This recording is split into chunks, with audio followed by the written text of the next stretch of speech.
Le Tour de France, journée de pause sur le Tour aujourd'hui. Les coureurs ont rejoint l'Hexagone hier soir par avion après 3 étapes au Danemark.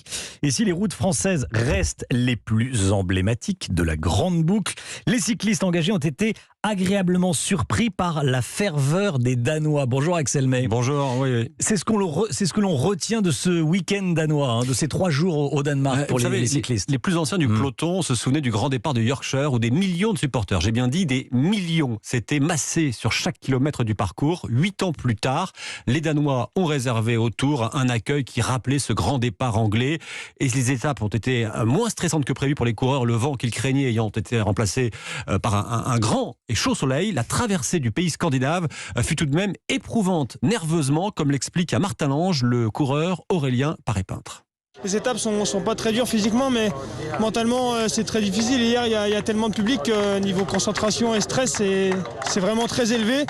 Voilà, tellement de bruit autour des coureurs qu'ils avaient du mal à entendre, par exemple, les consignes de leur directeur sportif dans les oreillettes.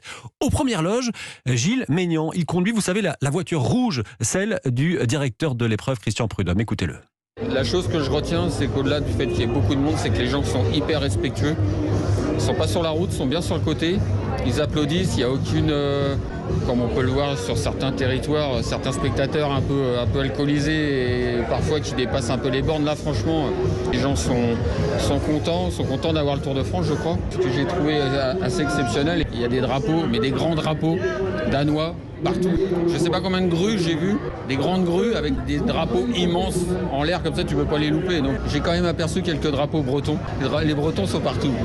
Voilà, Gilles Maignan, ancien cycliste, le pilote de Christian Prudhomme sur le Tour de France. Et pas de Bretagne au programme pour les coureurs cette année, mais le peloton qui revient en France par le nord, c'est là où les coureurs passent leur journée de repos avant la première étape, demain, dans le territoire hexagonal, entre Dunkerque et Calais.